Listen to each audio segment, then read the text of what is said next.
Big TV భక్తి సమాచారం WhatsApp ఛానల్లో జాయిన్ అవ్వండి. అన్ని విశేషాలు ఎప్పటికప్పుడు తెలుసుకోండి.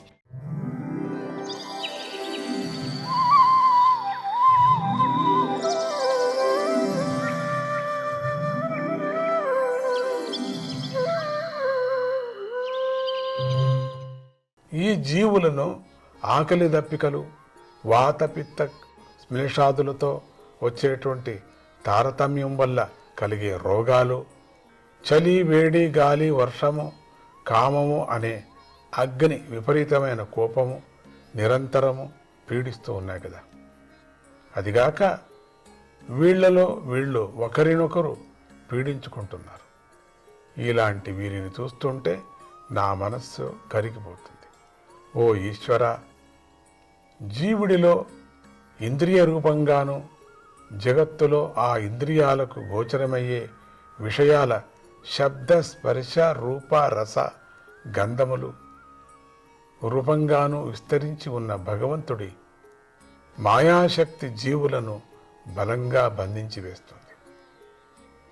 ఆ బంధనంలో చిక్కుకున్న జీవుడు తాను చేసుకున్న కర్మల ఫలాన్ని అనుభవిస్తూ జనన మరణ ప్రవాహరూపమైన సంసారంలో కొట్టుమిట్టాడుతున్నాడు.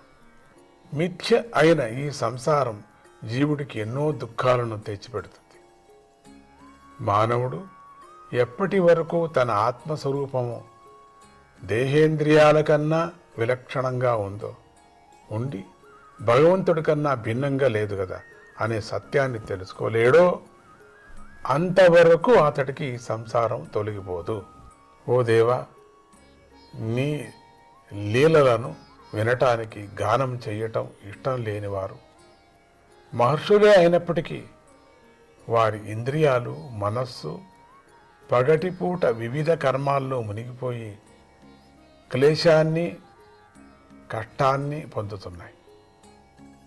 నానా విధమైన కోర్కెలు వారి మనస్సు మరియు బుద్ధిలో నిండుకొని ప్రేరేపించడం వల్ల రాత్రి నిద్రించే సమయంలో కూడా అవే వారికి కలలో కూడా కనిపిస్తూ ఉంటాయి. అందువల్ల వారు క్షణకాలం కూడా సరిగా పడుకోలేరు, వారికి నిద్ర రాదు. అలాంటి వారు ధన, కనక, వస్తు, వాహనాదులను సంపాదించటం కోసం నిరంతరం శ్రమిస్తూనే ఉంటారు. అయితే వారు చేసే ప్రయత్నాలకు దైవం విఘాతం కలిగిస్తూ ఉంటుంది. కనుక భక్తి లేనివారు వ్యవహారికంగా కూడా సుఖంగా ఉండలేరు. ఈ విధంగా వారు జనన మరణ ప్రవాహ రూపమైన సంసారంలో పడి కొట్టుకొని పోతూ ఉంటారు. త్వం భావయోగ పరిభావిత హృత్సరోజ ఆస్సే శ్రుతేక్షితపథో నను నాత పుంసాం యద్యద్ధియాత ఉరుగాయ విభావయంతి తత్తద్ వపుః ప్రణయసే సదనుగ్రహాయ. పవిత్రమైన కీర్తిగల ఓ ప్రభు, నీ లీలలను శ్రవణం చేయటం వల్ల నీ మార్గం తెలుస్తుంది. నువ్వు మానవులు భక్తి చేత పవిత్రమైన వారి హృదయ పద్మాల్లో నిశ్చయంగా నివసిస్తున్నావు. నీ భక్తులైన సత్పురుషులు ఏ ఏ రూపాన్ని ధ్యానిస్తూ ఉంటారో వారిని అనుగ్రహించటానికై నువ్వు ఆయా రూపాలను ప్రకటిస్తూ ఉంటావు. అద్వితీయ పరబ్రహ్మవైన నువ్వు సకల ప్రాణుల అంతఃకరణంలోనూ అంతరాత్మ రూపంగా ఉండి వారికి మేలు చేకూరుస్తున్నావు. సాధకులలోని భూతదయ అనే గుణానికి నువ్వు త్వరగా ప్రసన్నుడివి అవుతున్నావు. దేవతలు తమ హృదయాలలో కోర్కెలతో తమకు లభించిన అన్ని సామాగ్రులతోనూ నిన్ను ఎంతో విస్తారంగా ఆరాధించిన నీకంతటి ప్రసన్నత కలుగదు నీకు. అటువంటి భూతదయ నీ భక్తులు కాని దుష్టులకు ఎప్పటికీ లభించదు. అందుచేత మానవులు యజ్ఞము మొదలైన వివిధ కర్మలను దానాన్ని, కఠోరమైన తపస్సును, వ్రతాలను చేసి నీ అనుగ్రహాన్ని పొందాలి. అదే ఈ సత్కర్మలకు మహాఫలం. ఎందుకంటే నీకు సమర్పించబడిన ధర్మానికి ఏ కాలంలోనూ నాశనం అనేదే లేదు కదా. జ్ఞానస్వరూపుడా, నువ్వు నీ చైతన్య స్వరూపము యొక్క మహిమతో మానవులలోని భేదభ్రమను శాశ్వతంగా తొలగిస్తున్నావు. జగత్తు యొక్క సృష్టి స్థితి ప్రళయాలకు కారణమైన నీ మాయాశక్తి యొక్క విలాస నీ క్రీడ మాత్రమే. నువ్వే జగన్నాథుడివి, పరమేశ్వరుడివి. నీకు మళ్ళీ నమస్కారం చేస్తున్నాను. యస్యావతార గుణకర్మ విడంబనాని నామాని యే సువిగమే వివశా గృణంతి తేనైక జన్మ శమలం సహసైవ హిత్వా సంయాంత్యపావృత మృతం తమజం ప్రపద్యే.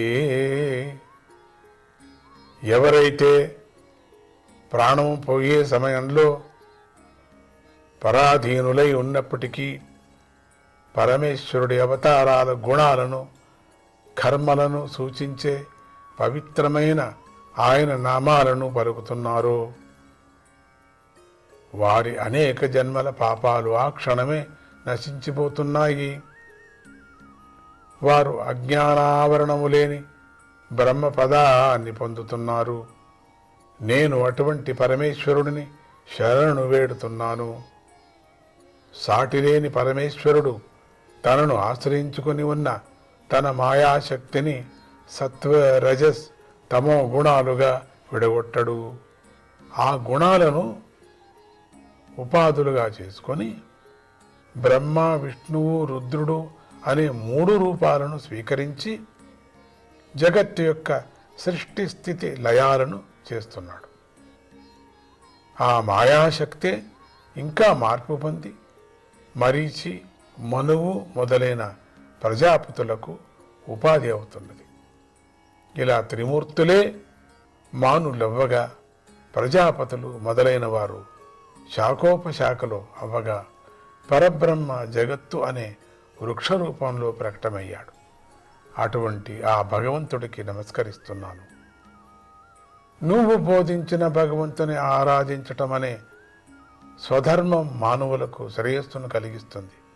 కానీ దానిలో శ్రద్ధ లేకుండా ఏ మానవుడు నిషిద్ధ కర్మలు ఆచరిస్తూ ఉంటాడో వాడికి ఈ లోకంలో జీవించాలనే ఆశను బలవత్తరమైన కాలం త్రెంచివేస్తుంది. అంటే అటువంటి వాడు త్వరగా ప్రాణాలు విడవలసి వస్తుంది కదా. కాలం చాలా బలీనమైనటు. అటువంటి కాలస్వరూపుడైన భగవంతుడికి నమస్కారం చేస్తున్నాను.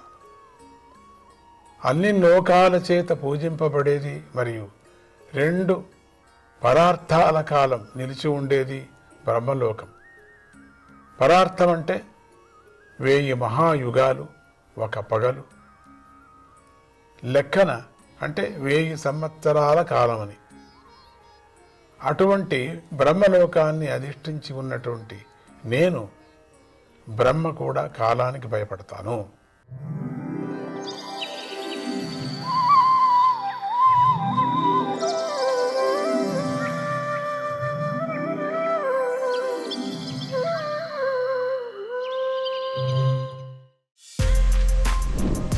For more videos like this, subscribe Big TV channel.